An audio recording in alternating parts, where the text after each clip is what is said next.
With regards transmission fluid o yung iba tinatawag na transmission oil, especially kung automatic yung kotse ninyo, I highly recommend na sa kasa lang kayo bumili. Okay? Para sigurado na tama yung mailalagay ninyo na transmission fluid. Remember, different car, different model, may mga pagkakataon na magkakaiba ang ginagamit nilang transmission fluid. Hello mga paps, I'm Kuya Shane at yun, meron tayong na-receive na question na related sa transmission fluid at tinatanong niya tayo kung ano daw ba yung magandang transmission fluid sa kanyang kotse. So binigyan niya naman yung kanyang modelo ng kotse, and ako, ang recommendation ko pag may mga ganyan tanong, especially kung automatic, sa kasa na lang kayo bumili. Kasi, yun nga, different model o different year model o different car, magkakaiba ng ginagamit yan na transmission fluid. Especially sa automatic. Yan, kasi 'di ba meron yung traditional na automatic, which is ATF yung ginagamit. Meron ding ginagamit na yung sa CVT, yan yung mga modern car ngayon, yung mga small car, CVT yung ginagamit na transmission, so CVT fluid. Pero yung ATF tsaka yung CVT, may variation din yan, iba-iba rin. Halimbawa, magkakaiba rin sila ng different car, different din yung kanilang ginagamit na kanilang transmission fluid. Kahit CVT yan, okay? So iba yung CVT ng ganitong brand sa ganitong brand. Or halimbawa ATF, pwedeng iba rin yung sa ibang ATF, iba rin sa ibang ATF. So ganun yun, no? Oh, actually even on the manual, ganun din naman. Nagkakaroon din yan ng pagkakaiba. Okay? So as much as possible, kung available naman o may malapit na kasa sa inyo, pwede kayong bumili Hindi yun kasi iba nagkakaroon ng misconception na dahil hindi naman ipapagawa dun sa kasa, hindi sila pwedeng bumili. Pwedeng bumili. Okay? So walang problema yon. So pwede kayong bumili sa kasa niyang transmission fluid ninyo. Even the filter, pwede nyo rin bilhin yan doon. O kahit hindi nyo doon ipapalagay, okay lang yon. I-accommodate kayo. Okay? So, yun. Kasi ito isang senaryo. Marami rin kasing peke, okay, na transmission fluid. So yan yung sad reality. And once na nilagay ninyo yan sa inyong kotse, pwedeng hindi magtagal yung inyong transmission. Tandaan natin, once na nasira yan, hindi yan reversible. Okay? So hindi yan madadala sa mga kung ano mang mga additives or pampaayos, wala. Talagang bubuksan yan, titignan at papalitan. Okay? So, to avoid that kind of scenario, sa kasa lang tayo bumili. Yan. Especially sa CVT. Yan, yung mga small car dyan, mga modern car ngayon na naka CVT, especially dyan, sa kasa lang kayo bibili. Okay? Although mahal. Halimbawa, scenario lang. Sa kasa, pwedeng mga nasa 2,500 yung isang lata. Pero pag tinignan mo sa online, 1,000 lang. So, kung tutuusin, ang laki ng difference, halos half, no, o more than half. Pero based on the mga nakita ko, no, na gumamit ng tagwa 1,000, may mga iba doon na nagkaroon ng problema sa transmission. So, sadly, inayos o pinalitan yung transmission nila.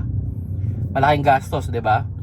Unlike nung original talaga, yung gagamitin ninyong fluid, yung worries na pwedeng masira agad yung transmission mababa.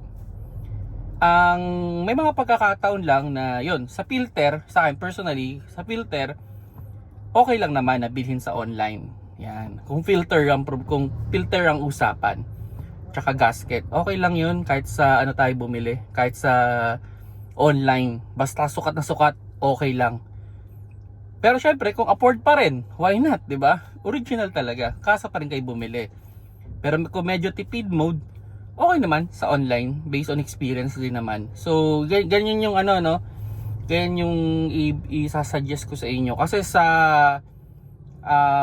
manual hindi masyadong issue eh. Although may mga manual na iba rin yung ginagamit na fluid So still okay, sa kasa na lang tayo bumili. Yan yung pinaka-suggestion ko sa inyo para ma-avoid natin yung problema pa sa ating transmission.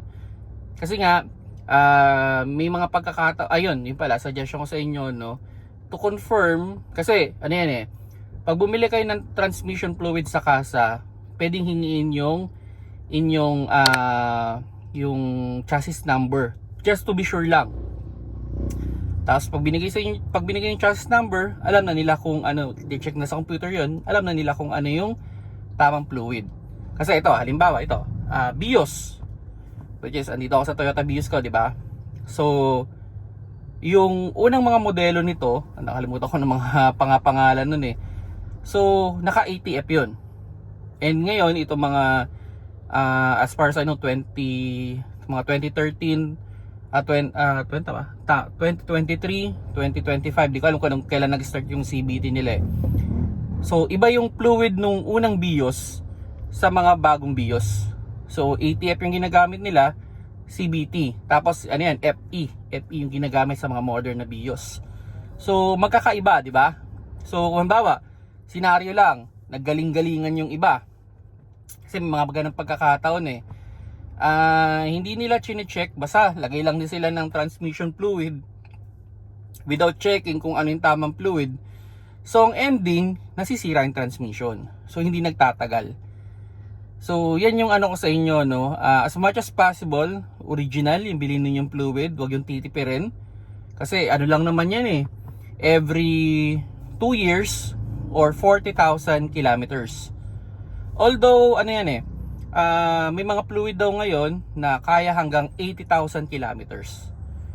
So sa akin, ito, senaryo sa akin, itong BIOS ko, ang change ng transmission fluid ko dito, kasi hindi naman umaabot ang 2 taon, naaabot ko yung 40,000.